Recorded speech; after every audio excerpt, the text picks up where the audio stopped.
Okay, तो आप देख सकते हो यहाँ पर कि मैंने आपको बता दिया था कहाँ तक का रनर था। उसके बाद देखो, in plant like mint, jasmine, slender lateral branches arises from the base of the main axis and after growing aerially for some time arch downward to touch the ground। ये किसके बारे में बात कर रहे हैं ये लोग? स्टोलॉन। किसके बारे में बात कर रहे हैं? स्टोलॉन के बारे में। और वो स्टोलॉन के एग्जाम्पल क्या याद रखोगे आप? मिंट एंड जैस्मिन, और ये स्टेटमेंट पूरा याद रखो। फिर उसके बाद देखो क्या लिखा, a lateral branch with short internode and each node bears a rosette of leaves and tuft of root is found in aquatic plant like Piscia and Ecornia। ये किसकी बात कर रहे हैं वो लोग? ऑफसेट की। किसकी बात कर रहे हैं? ऑफसेट की। ठीक है, और ये बाजू में ये भी लिख लेना, offset is also known as aquatic runner. Offset is also known as aquatic runner. Next, in banana, pineapple and chrysanthemum the lateral branches originate from the basal and underground portion of the main stem, grows horizontally beneath the soil and then come out obliquely upward, giving rise to leafy shoots। ये किसके बारे में बात कर रहे हैं वो लोग?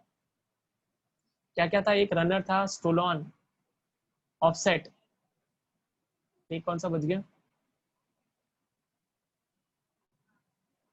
और था? क्या नाम था बताओ?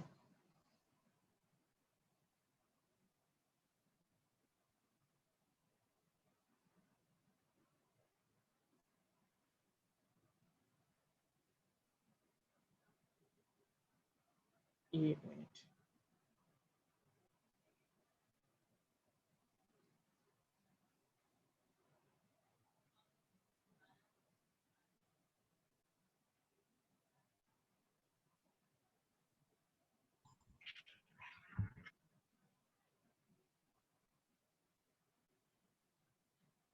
सकर है ना, एक और नाम था, दैट इज सकर।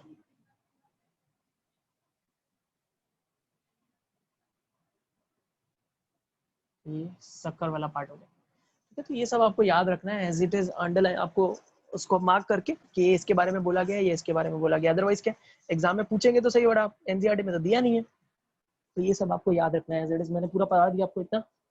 ये हो गया हमारा स्टेम खत्म। यहाँ पर हमारा स्टेम खत्म होता है, स्टेम वाला पोर्शन हो गया। यहाँ तक किसी को कोई doubt?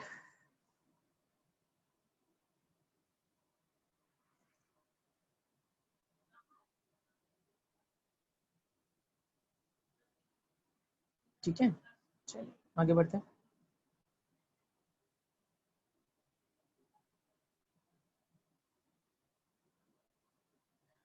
Okay, next is leaf. Okay, leaf देखो अभी लीफ में क्या है। लीफ इज ए लैटरल, हमें पता है लैटरली ग्रो करता है, जनरली फ्लैटन स्ट्रक्चर, फ्लैट होता है leaf, born on the stem, born on the stem, stem पे बॉर्न होता है। ठीक है, it develops at the node, मैंने आपको बताया था कहाँ से डेवलप होता है ये, नोड से। And bears a bud in its axil, ये भी मैंने आपको बताया था कि लीफ और स्टेम के बीच में, ये स्टेम पे, ये लीफ है, समझो ये लीफ है। तो ये जो स्टेम है और ये जो लीफ है, लीफ इसके बीच में ये जो जगह है, इसको बोलते हैं एक्सिला या एक्सिल बोलते हैं, नोन एज एक्सिल। और इस एक्सिल में बड होता है, इस एक्सिल में बड होता है जिसको हम बोलते हैं एक्सिलरी बड। इसको हम क्या बोलते हैं? एक्सिलरी बड। ये आगे जाके क्या कर सकता है? ब्रांच में कन्वर्ट हो सकता है। ये आगे जाके किस में कन्वर्ट हो सकता है? ब्रांच में। This is known as axillary bud, इसको बोलते हैं एक्सिलरी बड। तो लीफ की डेफिनेशन देखो क्या है, leaf is lateral, generally flattened structure born on the stem, it develops at the node and bears a bud in its axil, उस bud का नाम है axillary bud. The axillary bud later develops into branch, ये भी मैंने आपको बताया, यही एक्सिलरी बर्ड से क्या बनने वाला है? ब्रांचेस। और इसी तरह से प्लांट आगे आगे ग्रो होते जाता है, होते ही जाता है। ठीक है, क्योंकि वो ब्रांचेस आएंगे, उन ब्रांचेस के ऊपर और लीफ आएंगे, और लीफ के एक्सिला में और एक्सिलरी बर्ड आएंगे, और वो एक्सिलरी बर्ड से और ब्रांचेस ग्रो होंगे, और इसी तरह से प्लांट आगे आगे ग्रो होते रहता है। ठीक है, एक्सिलरी बर्ड किस में डेवलप होता है? ब्रांच में। Leaves originate from the shoot apical meristem. अब ये स्टेटमेंट आपको समझने के लिए अभी नहीं समझ में आएगा, इसके बाद एक और चैप्टर है जिसका नाम है anatomy, anatomy of flowering plants. ये मॉर्फोलॉजी ऑफ फ्लावरिंग प्लांट है, वो एनाटॉमी, एनाटॉमी मींस अंदर से पढ़ना है प्लांट को, that is anatomy of flowering plants.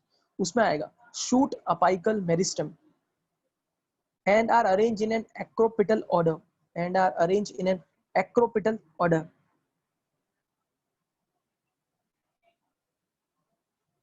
देखो क्या मतलब होता है, मैं समझाता हूँ आपको। पहली बात तो शूट अपाइकल मेरिस्टेम, क्या होता है। शूट अपाइकल मेरिस्टेम का मतलब होता है, देखो क्या होता है, फिलहाल तो ज्यादा डिटेल में जाएंगे, वो उस चैप्टर में समझ में आएगा आपको। एक्चुअली क्या होता है कि देखो, ये हो गया अंडरग्राउंड, इसके नीचे कुछ पार्ट होता है, दैट इज वो आगे जाके क्या बनने वाला है, रूट, और ये वाला पोर्शन क्या बनने वाला है, शूट। शूट के टिप पे एक शूट के टिप पे बर्ड होता है, मैंने आपको बताया था।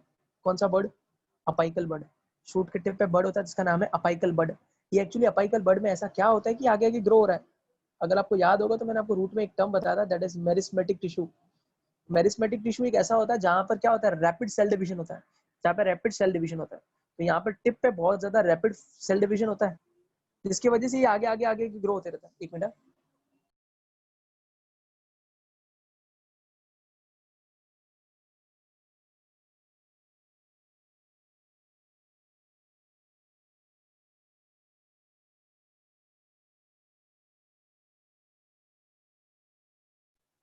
हाँ, तो ये क्या होता है, ये जो ऊपर अपाइकल बर्ड होता है, उसके अंदर एक्चुअली क्या होता है, मेरिस्मेटिक टिश्यू होता है। उसके अंदर क्या होता है एक्चुअली, मेरिस्मेटिक टिश्यू। और आपको पता है मेरिस्मेटिक टिश्यू की खासियत क्या होती है, मैंने आपको समझाई थी। मेरिस्मेटिक जब भी बर्ड आता है वहां पर मतलब क्या होता है इसका, रैपिड सेल डिवीजन। अगर रैपिड सेल डिवीजन करेगा तो ग्रो ही होगा ना आगे आगे। तो एक्चुअली शूट के अंदर जो ये यहाँ पर जो ये यहाँ पर जो टिश्यू होता है, ये वाला पार्ट जो है, इसका पूरा नाम होता है शूट अपाइकल मेरिस्टेम। इसका नाम होता है शूट अपाइकल मेरिस्टेम, क्योंकि अपेक्स पर है, शूट पे है, और मेरिस्टेम क्योंकि एक्टिव सेल डिवीजन होता है। ऐसा ही सेम यहाँ पर रूट में भी होता है, उसको बोलते हैं रूट अपाइकल मेरिस्टेम। ये हम एनाटॉमी में पढ़ेंगे। याद रखना, ये जो शूट अपाइकल मेरिस्टेम होता है, इसी से लीफ बनती है। इसी से क्या बनती है, लीफ। आप सोचोगे लीफ तो स्ट्रेट ग्रो नहीं करती, लीफ तो साइड में ग्रो करती है। वो कैसे होता है, वो सब एनाटॉमी में देखेंगे। अभी के लिए इतना याद रखो, लीफ कहाँ पर ग्रो होती है, नोड पर। किधर से ओरिजिनेट होती है, शूट अपाइकल। वर्ड्स पे ध्यान देना, ओरिजिनेट पूछा तो शूट अपाइकल मेरिस्टेम। किधर ग्रो होती है, कहां पर बॉर्न होती है, नोड पर। Originate, shoot apical meristem. Arrange in acropetal order. क्या मतलब है एक्रोपिटल? एक्रो मींस होता है एपेक्स। एक्रो का मतलब होता है एपेक्स। यहाँ पे दो वर्ड आएंगे, हमेशा ध्यान रखना है, एक्रो, बेजो। एक्रो एंड बेजो। एक्रो मींस हमेशा याद रखना एपेक्स, बेजो मींस स्पेस। तो ठीक है, बट एक्चुअली क्या मतलब है एपेक्स? मतलब क्या, कि जो एपेक्स पे लीफ होगी वो सबसे यंग लीफ होगी। अगर कहीं लिखा है बेजो, उसका मतलब है जो बेस पर है वो सबसे यंगेस्ट पार्ट। तो एक्रोपिटल ऑर्डर में लीव्स ग्रो करती है। लीव्स कैसे ग्रो करती है, एक्रोपिटल ऑर्डर में। इसका क्या मतलब है, इसका मतलब है कि लीफ कैसे ग्रो करती है, ये लीफ पहले ग्रो करेगी, फिर ये ग्रो करेगी, फिर ये ग्रो करेगी, फिर ये ग्रो करेगी। इसका क्या मतलब है कि जो एकदम ऊपर की तरफ लीफ होगी वो सबसे यंगेस्ट लीफ है। क्यों? वो सबसे बाद में आई है। ये सबसे ओल्डेस्ट लीफ है, ये सबसे यंगेस्ट लीफ है। तो जब कभी भी इस तरह से कोई भी चीज ग्रो होती है, इसको बोलते हैं हम एक्रोपिटल ऑर्डर। Acropetal order. जो अगर ऐसा ग्रो होता, हालांकि लीफ ऐसे ग्रो नहीं होती, समझो अगर ऐसा होता, अगर ऐसा होता तो इसका मतलब यंग कौन है, ये सबसे यंग है। ओल्ड कौन है, ये। तो इस बार यंग कहाँ पर है, बेस पे। तो दिस इज बेजोपिटल, दिस इज बेजीपिटल या बेजोपिटल। लीफ एक्चुअली कैसे ग्रो करती है, एक्रोपिटल ऑर्डर में। समझ में आया कि मैंने क्या बोला? तो leaves originate from the shoot apical meristem and are arranged in acropetal order. यहाँ तक क्लियर?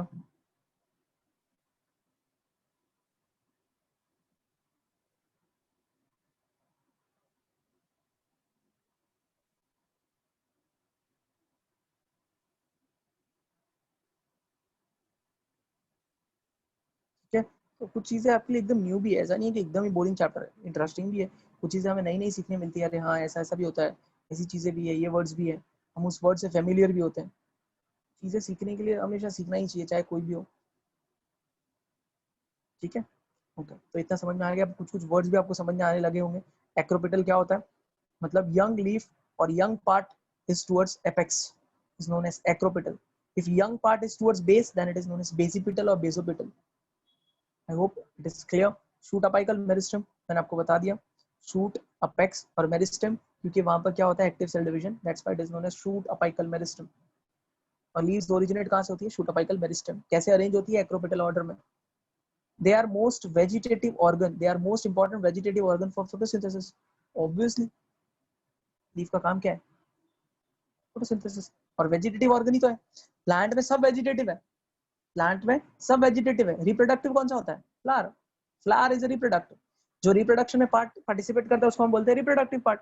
रिप्रोडक्टिव पार्ट को छोड़ के बाकी सब क्या है? वेजिटेटिव। बाकी सब क्या है? वेजिटेटिव।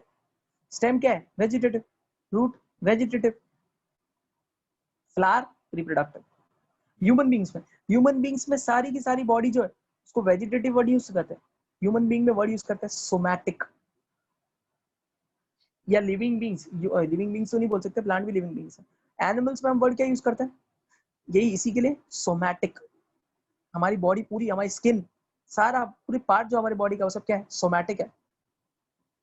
उससे रिप्रोडक्शन नहीं हो सकता। हमारी बॉडी में पर्टिकुलर एरियाज है, वहां पर कुछ रिप्रोडक्टिव सेल्स बनते हैं, उन्हीं को हम रिप्रोडक्टिव सेल्स बोलते हैं। स्पर्म्स एंड ओवम, है ना? मेल के अंदर स्पर्म्स एंड फीमेल के अंदर ओवम, उनको हम रिप्रोडक्टिव सेल्स बोलते हैं। उनको छोड़ के बाकी जितने भी बॉडी में सेल्स है सबको बोलते हैं सोमैटिक सेल्स। सिमिलरली प्लांट में भी ऐसा ही है। प्लांट में भी ऐसा ही है।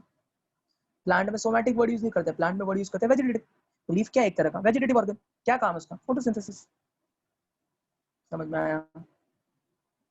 ये पैराग्राफ क्लियर है क्या? पहला वाला पढ़ लो एक बार। चलो एक बार पढ़ो फिर बताओ।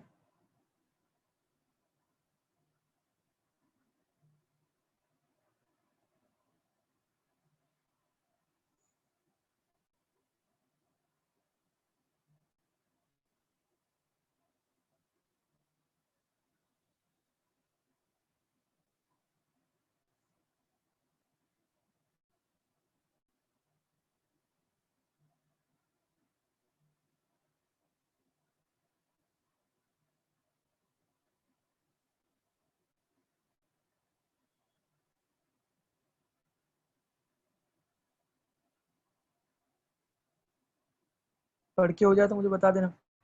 कोई डाउट है तो भी बता देना। कोई वर्ड नहीं समझ में आया क्या आपके लिए? सब वर्ड्स नए हैं?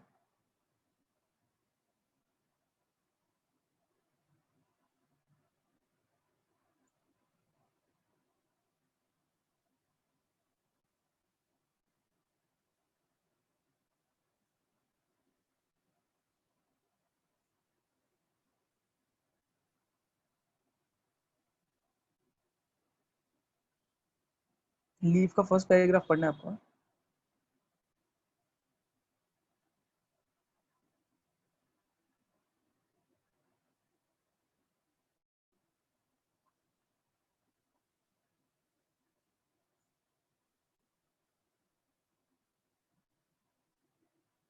पढ़ रहे हो ना?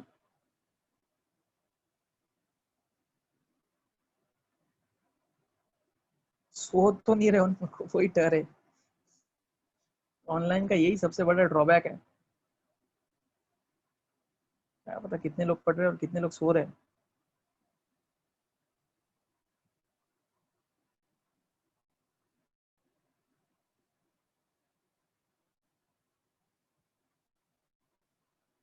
बस एक का ही पढ़ के हुआ अभी तक?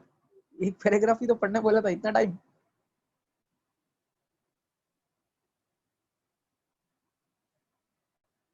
ओके, चलो 2 लोगों का मैसेज आ गया। ठीक है, तो बहुत सिंपल है सब कुछ। मैंने आपको जो भी वर्ड्स हैं तो सब कुछ मैंने वर्ड्स क्लियर कर दिए। एक्रोपेटल क्या होता है, शूट अपाइकल मेरिस्टेम क्या होता है, सब मैंने बता दिया। ठीक है, नेक्स्ट देखो। उसके बाद लीव्स के पार्ट पढ़ते हैं। अब देखो लीव्स के पार्ट क्या है एक्चुअली। ध्यान देना यहाँ पर।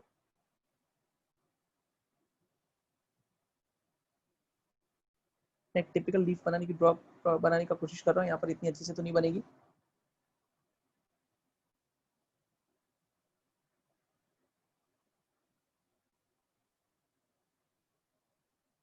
ओके, यहाँ ध्यान देना। अभी लीव्स के कुछ पार्ट। अब देखो, लीफ का वो पार्ट, लीफ का वो पार्ट जिसकी हेल्प से लीफ स्टेम से अटैच है। ये पोर्शन, ये जो मैं यहाँ पर अलग कलर से हाईलाइट करता हूँ, ये इतना पोर्शन, ये वो पोर्शन है जिसकी मदद से, जिसकी हेल्प से लीफ जो है वो स्टेम से अटैच है। जो स्टेम से अटैच है उस पोर्शन को बोलते हैं leaf base, known as leaf base. Leaf base, ठीक है। उसके बाद एक स्टॉल्क है, स्टॉल्क, स्टॉक है, that is known as that is known as petiole, that is known as petiole. उसके बाद ये पूरा part, this is known as leaf blade, this is known as leaf blade और leaf lamina, this is known as leaf blade और leaf lamina. तो leaf के 3 part होता है, leaf base, petiole and leaf lamina और leaf base. इसके अलावा कुछ एडिशनल चीजें होती है, वो हर एक प्लांट में नहीं होती है. क्या होता है, किसी किसी प्लांट के बेस, लीफ के बेस पर ऐसे कुछ लीफ लाइक स्ट्रक्चर होते हैं या पॉइंटेड स्ट्रक्चर्स होते हैं ऐसे उसके बेस पर. These pointed structures are known as stipule. These pointed structures are known as stipule. मैं स्पेलिंग लिखता हूँ. These pointed structures are known as stipule. जिसमें अभी मैं और बातें सुनना ध्यान से, जिस प्लांट में या जिस लीफ के बेस पर स्टिप्यूल होंगे उनको बोलते हैं स्टिप्यूलेटेड लीव्स. Stipulated leaves. यहाँ स्टूडेंट सबसे ज्यादा मिस्टेक करते हैं, कहाँ मैं बताता हूँ. Known as stipulated leaves. जिसके पास नहीं होते तो स्टूडेंट क्या सोचते हैं, नहीं होते तो क्या आएगा, या तो नॉन स्टिप्यूलेटेड या अनस्टिप्यूलेटेड, बट ऐसा नहीं है, अलग ही वर्ड है. जिसके पास होते हैं स्टिप्यूल्स उसको बोलते हैं स्टिप्यूलेटेड, जिसके पास स्टिप्यूल्स नहीं होते उसको बोलते हैं एक्स स्टिप्यूलेटेड. एक्स स्टिप्यूलेटेड. आई होप आपको सारी चीजें क्लियर है, यही पढ़ने वाले हैं हम. ठीक है, और एक चीज सुन लो, leaf base, petiole, leaf lamina और लीफ ब्लेड, इनके और नाम भी है अलग टाइप के, वो भी सिंपल है. लीफ बेस सबसे नीचे, इसीलिए इसको बोलते हैं हाइपोपोडियम. हाइपो, ठीक है. उसके बाद पिटियोल मिडल में है, मीजोपोडियम, मीजोपोडियम, और सबसे ऊपर लीफ लैमिना, उसको बोलते हैं हाइपरपोडियम. हाइपोपोडियम, मीजोपोडियम, हाइपरपोडियम या एपीपोडियम भी बोल सकते हैं. ऊपर को एपी या हाइपर वर्ड यूज करते हैं. ठीक है, एनसीईआरटी ने नहीं दिए, आपको याद रखना है. बताओ मैंने जो समझा उसमें कोई डाउट किसी को, समझ में आया?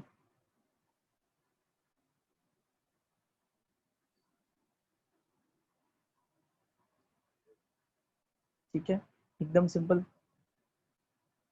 ओके, चलो आगे बढ़ते हैं. अब पढ़ के देखते हैं उन्होंने क्या यही सब लिखा है जो मैंने बोला. पढ़ते हैं क्या लिखा है. A typical leaf consist of 3 main parts, leaf base, petiole and lamina. मैंने भी आपको यही बताया. The leaf is attached to the stem by the leaf base. वही मैंने आपको बोला, leaf base.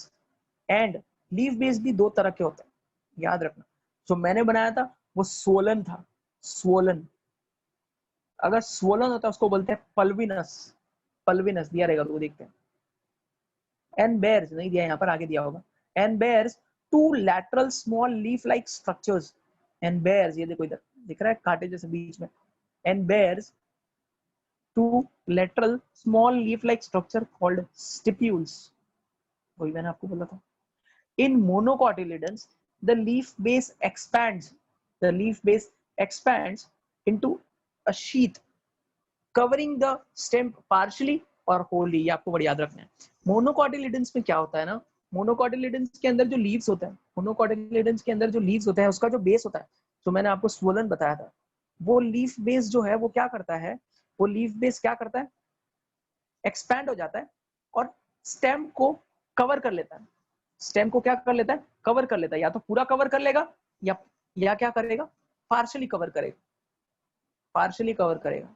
आप सबने बनाना जो होता है उसका स्टेम देखा होगा, कैसे कवर्ड रहता है, वो कैसे कवर्ड रहता है, उसका स्टेम देखा है कैसे कवर्ड रहता है, कुछ उस तरह से.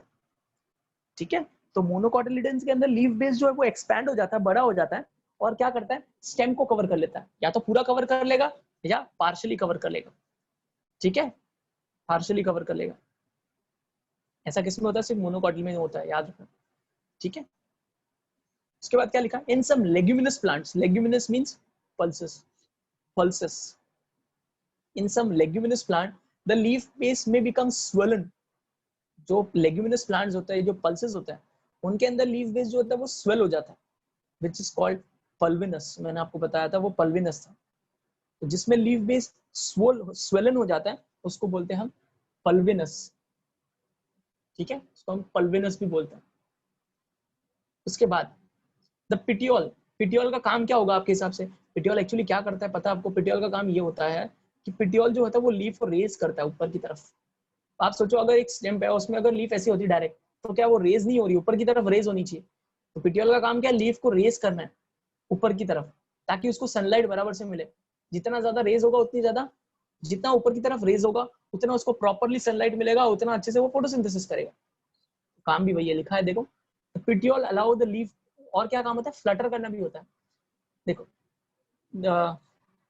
आप सोचो अगर लीफ के पास अगर ये पिटियोल नहीं होता, पिटियोल अगर नहीं है, होता भी नहीं है किसी किसी प्लांट में, बट अगर नहीं है तो क्या होगा? अगर समझो उसको बहुत ज्यादा सन की लाइट्स मिल रही है, वहां पे सनलाइट बहुत ज्यादा आ रही है, तो फिर तो वो तो मूवमेंट ही नहीं कर सकता. और अगर मूवमेंट नहीं करेगा तो जल जाएगा, फिर बर्न हो जाएगा, बर्न हो जाएगा. इसीलिए क्या कर सकता है वो? फ्लटर भी कर सकता है, थोड़ा बहुत साइड में हो सकता है तो अवॉइड एक्स्ट्रा सनलाइट. तो वो सब लिखा हुआ है. देखो क्या लिखा है. The petiole helps. पहले तो लिखा the petiole helps hold the blade to the light. मैंने भी वही बोला आपको. Hold the blade. Blade means lamina. Lamina को किधर लेके जाता है? लाइट के towards.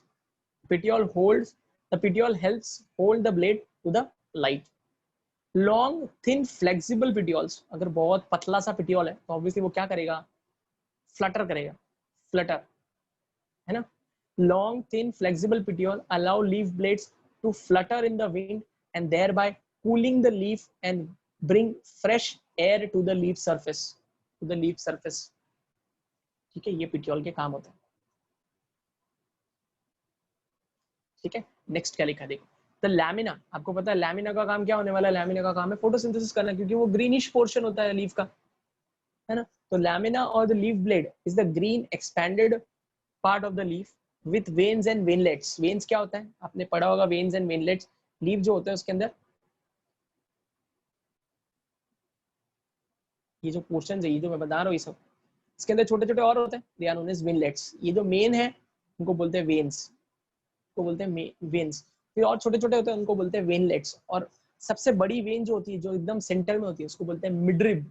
so known as midrib. ठीक है, देखो लिखा होगा. vein and veinlets. There is usually a middle prominent vein. बीच में एकदम prominent बड़ी सी वेन होती है, which is known as midrib. क्या काम होगा वेन्स का? ऑब्वियसली वेन्स का हमारे बॉडी में काम क्या होता है? ब्लड सर्कुलेशन करना. वैसे इनके अंदर क्या सर्कुलेट करेगा? Food and water. Veins provide. पहले तो वेन्स क्या प्रोवाइड करेगा? एक तो रिजिडिटी. अगर आप सोचो अगर वो वेन होती नहीं तो लीफ तो ऐसे नीचे गिर जाती, ड्रूप्स डाउन. लीफ तो ऐसे गिर जाती. एक तरह से स्केलेटल फ्रेमवर्क बना रही है उसका, लीफ का स्केलेटल फ्रेमवर्क बना रही है. तो leaves provide rigidity to the leaf blade and act as a channel of transport for water, minerals and food material.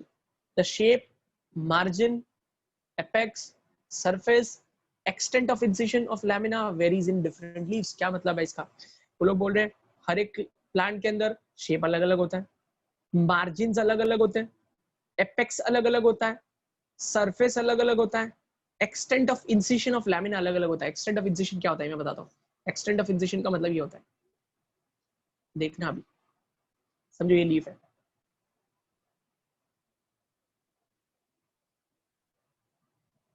क्या ये मिड रिब है. ध्यान देना मेरी तो ही समझ में आएगा. Mid rib. अब क्या होता है ना कि ये जो लीफ होती है, अगर इस लीफ के अंदर यहाँ पर क्या है? ऐसे कट्स है यहाँ पर.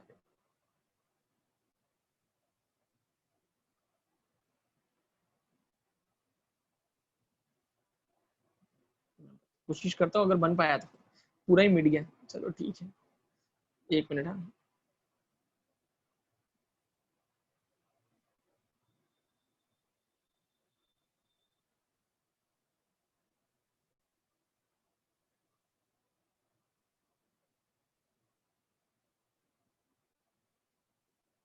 देखो लीव्स में ऐसे कट्स होते हैं.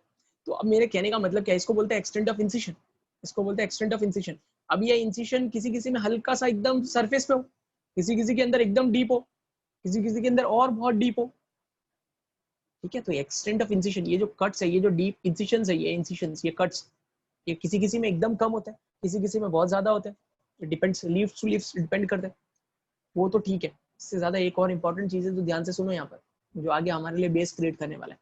अगर ये इंसिशन जो है, मेरी बात ध्यान से सुनना, अगर ये इंसिशन जो है, अगर इस मिडरिप को टच नहीं करते हैं, इस मिडरिप को टच नहीं करते हैं, तो उसको हम बोलते हैं सिंपल लीफ। मेरी बात समझना, अगर ये जो इंसिशन है, अगर ये मिडरिप को टच नहीं करते, then they are known as simple leaf. क्या मतलब है कहने का, अगर ये मिडरिप को टच कर जाते हैं, मिडरिप को अगर ये टच कर देंगे, तो फिर तो ये पूरा का पूरा पोर्शन ही अलग हो जाएगा, लीफ का ये हिस्सा अलग हो जाएगा, ये हिस्सा अलग हो जाएगा, सब अलग अलग। मेरे कहने का मतलब लीफ ऐसी बन जाएगी, देखना अभी तो लीफ ऐसी बन जाएगी,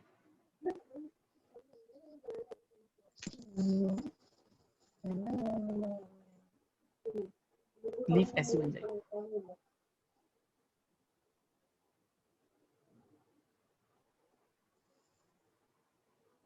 ठीक है। लीफ कुछ ऐसी बन जाएगी।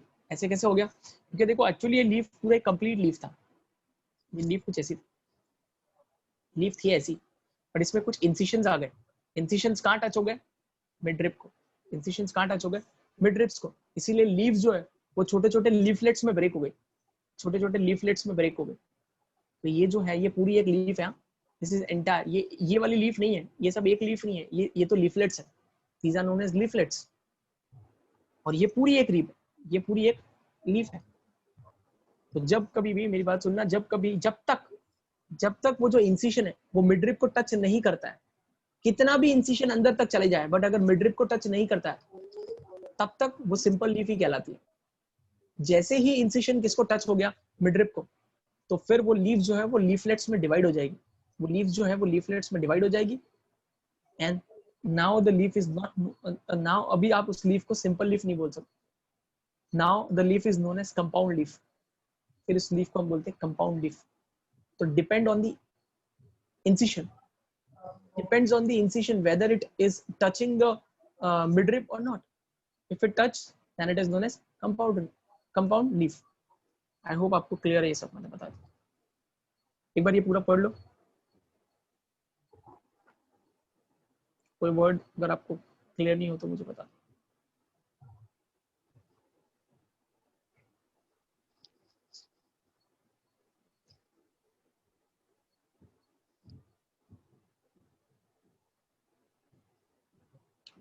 पढ़ो ये पूरा।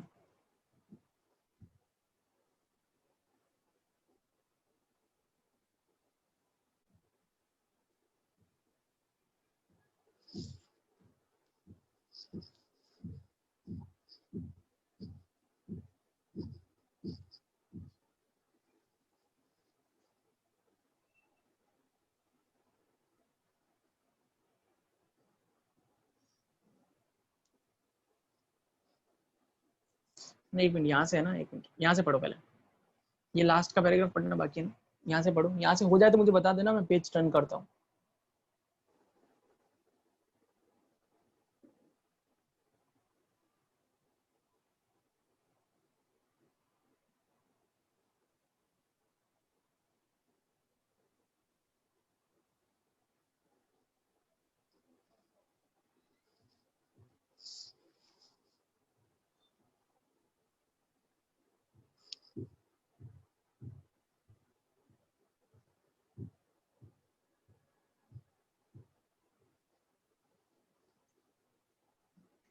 वो हो गया होगा, 2 लाइन से सिर्फ।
और इस चैप्टर के हर एक लाइन से, इनफैक्ट एनसीईआरटी की कोई भी लाइन से क्वेश्चन फ्रेम किया जा सकता है। इसीलिए आपको मैंने स्टार्टिंग में भी बोला था और अब भी बोल रहा हूँ, आप किसी भी टॉपर्स का इंटरव्यू देख लो जिन्होंने नीट क्रैक किया है, वो लोग एक ही वर्ड बोलेंगे, स्टिक टू एनसीईआरटी।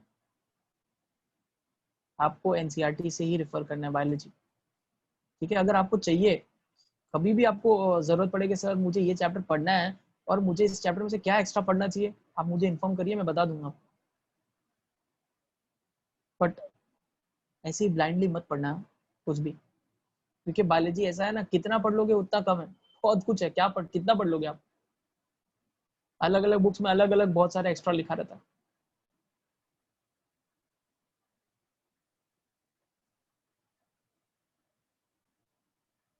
हो गया क्या पढ़ के ये?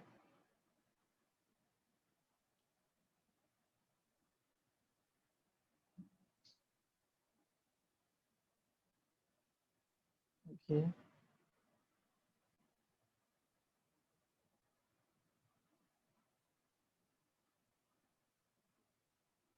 यहाँ पे 2-3 लोगों का ही रिप्लाई आता है, बाकी लोग पता नहीं क्या कर रहे हैं। केमिस्ट्री में रिप्लाई आता है, जब ह्यूमन फिजियोलॉजी पढ़ा रहा था तब भी रिप्लाई आ रहा था, अब रिप्लाई कम क्यों हो गया,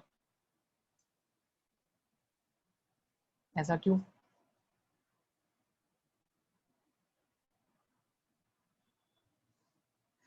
एमबीबीएस क्या क्या बोला आपने? एमबीबीएस 4 इयर्स का, एमबीबीएस 5.5 इयर्स का होता है,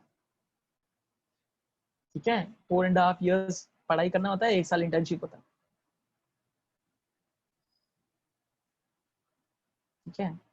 और वो सब बात की बात है, पहले ये तो पढ़ो, ठीक है, ये पहले पढ़ लो ये सब, तब जाके वहां तक पहुंचेंगे। नया पॉलिसी आया? हाँ, नया पॉलिसी आया, मुझे पता है। तो नया पॉलिसी में कुछ चेंज नहीं हुआ, एमबीबीएस का पोर्शन चेंज कर दिया उन्होंने, सब्जेक्ट चेंज कर दिए। पहले एमबीबीएस का फर्स्ट ईयर 1 साल का होता था, सेकेंड ईयर 1.5 साल का होता था, और बाकी सब थर्ड या फोर्थ ईयर सब 1-1 ईयर के होते थे। फर्स्ट ईयर 1 साल, सेकेंड ईयर 1.5 साल, थर्ड ईयर 1 साल, फोर्थ ईयर 1 साल, ऐसे करके टोटल 4.5 साल होते थे, और 1 साल इंटर्नशिप, 5.5 साल। अब चेंज करके एक किया, फर्स्ट ईयर 1.5 साल, सेकेंड थर्ड फोर्थ सब 1-1 साल, बस इतना चेंजेस किया है। यही है बस, ठीक है। ये चेंजेस है बस एमबीबीएस में, और कुछ चेंजेस नहीं किया उन्होंने। और थोड़ा और कुछ चेंजेस वो किए कि जब एमबीबीएस में हम लोगों को कैसे होता था हमारे टाइम, थर्ड ईयर से आप लोग को, थर्ड भी नहीं, सेकेंड ईयर से आप थोड़े थोड़े जाते थे कहाँ पर, हॉस्पिटल्स में, पेशेंट से इंटरेक्ट करने के लिए, ताकि आप सीखो कि यहाँ कैसे पेशेंट से इंटरेक्ट किया जाता है, किस तरह से पेशेंट से बात की जाती है, किस तरह से केस लिया जाता है, कोई भी केस देते हैं तो कैसे केस को हैंडल करना होता है, एंड वो सब सिखाया जाता था। सेकेंड ईयर में बहुत कम होता था, एक्चुअली स्टार्ट होता था थर्ड ईयर से, बट अब फर्स्ट ईयर से चालू है, अभी फर्स्ट ईयर से स्टार्ट कर दिया, ताकि एक्सपोजर ज्यादा मिले। पेशेंट से जितना इंटरेक्ट करोगे उतना ही सीखोगे ना। ये सब चीजें चेंज हुई है, और कुछ चेंज नहीं हुआ, ठीक है सौरभ।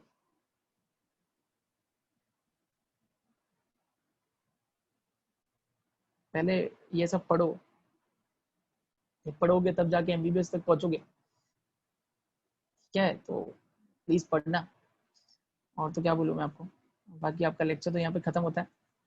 ठीक है, तो यहाँ पे लीफ तक हम खत्म कर रहे हैं। अगली टाइम हम वेनेशन, टाइप्स ऑफ लीफ, ये सब इंटरेस्टिंग है। ये phyllotaxy, modification of leaves, inflorescence, flower, सब ये सब इंटरेस्टिंग है। स्टार्टिंग स्टार्टिंग का थोड़ा सा था अजीब, सब इंटरेस्टिंग है।